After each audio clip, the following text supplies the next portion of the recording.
Back to the issue that we were discussing earlier, and that is about the order by Karnataka High Court today on the issue of hijab. Joining us on the broadcast is Barkha Trehan, who is an activist. We're also joined by Saira Shah Halim, also an activist. Thank you very much, both of you, for joining us here on Urban Debate on Mirror Now this evening. Barkha Trehan, I want to begin the discussion with you. You heard the reactions we got from different parts of the country on this important verdict by Karnataka High Court today. How will you like to respond to what these Muslim students have to say? They say that it is their right to practice religion and that can't be taken away.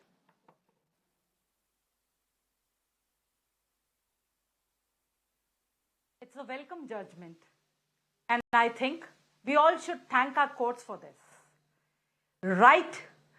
This is the right to education. This is the thing which women have been asking. This is about women's rights.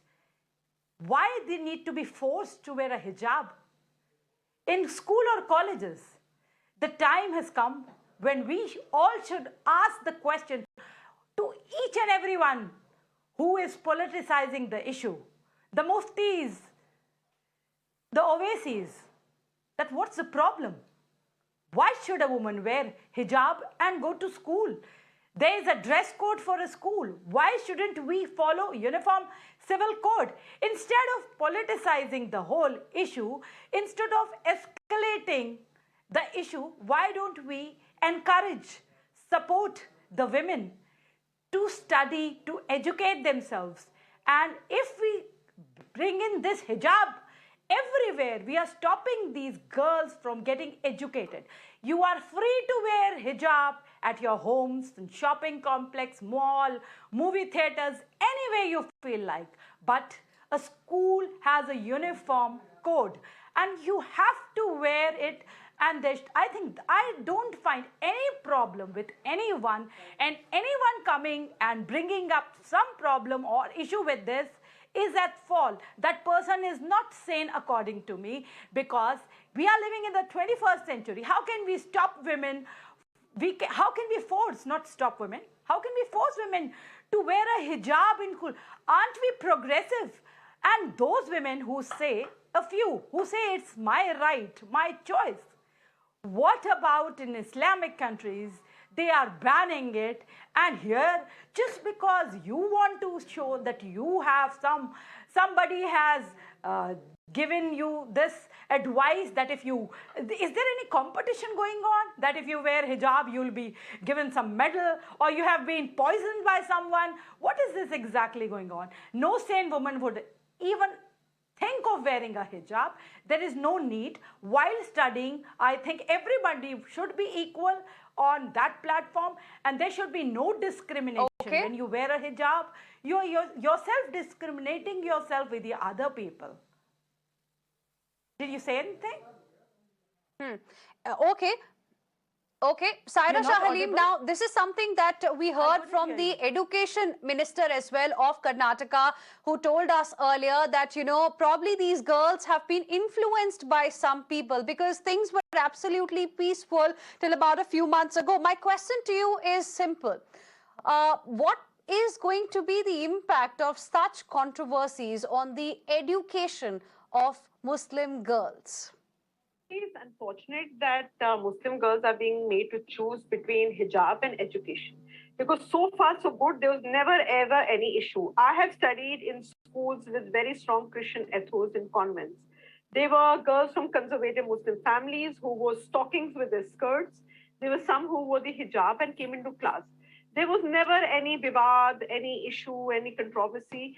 It's become a controversy because there's certain stakeholders in politics who wanted to remain a controversy to derive political dividends, because there were elections around the corner in various states, and the best way of canvassing is to divide communities and polarize groups.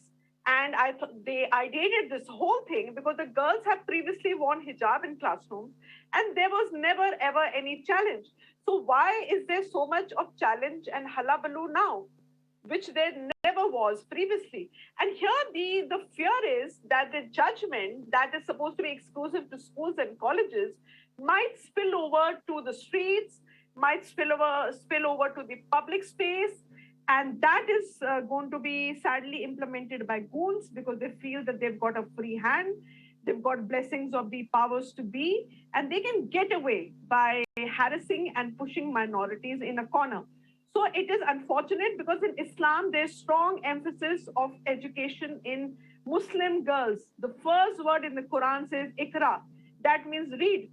And how can you call a girl like Muskan, who challenged these goons who entered the varsity, to be disempowered or to be someone who doesn't have agency when she openly challenged them? There were people who were shouting religious slogans, and they were chasing her like a pack of wolves. And she single-handedly challenged these goons who entered her varsity. So how can you call a woman like that, who is fighting for her rights, women out there who are holding placards and saying, we know what we are doing, and nobody has coerced us to wear hijab. We are exercising our agency, we are exercising our free will. How can you call these women poor girls, look at their plight, and they don't know what is right for them, what is wrong? No, they're perfectly in their senses.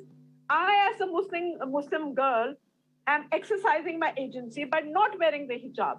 So how can I counter these women who definitely are educated, who want to educate themselves, but the state makes it so challenging because the state is asking them to choose.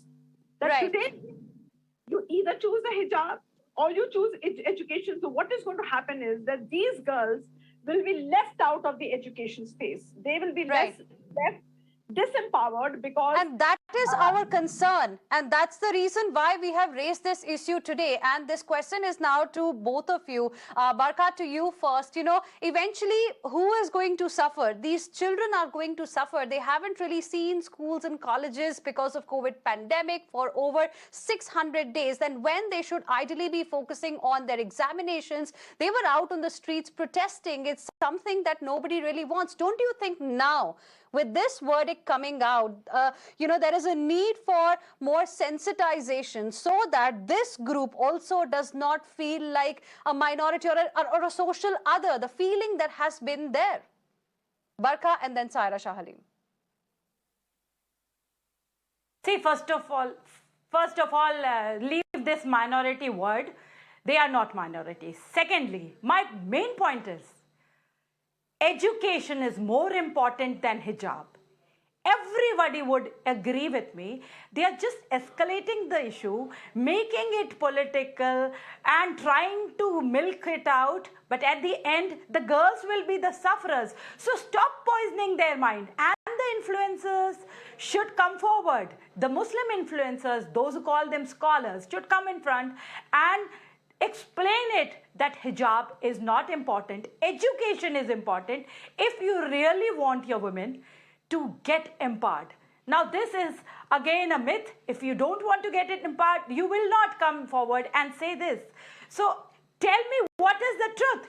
Do they want their women to be empowered? And if they want it so, then they will not bring this issue. They will end it. They themselves should end it, and no more this issue should end. And after this verdict, I don't think we don't even have to question the court. I don't think anybody should even go to Supreme Court. Now this should end here, and the hullabaloo should end here, and whatever the stone pelting was happening, and in the whole country there was a rage, and everything was like escalated to heights where people were killing each other. This should stop. This is very insane. Now we should only focus on educating our girls, because that is the priority.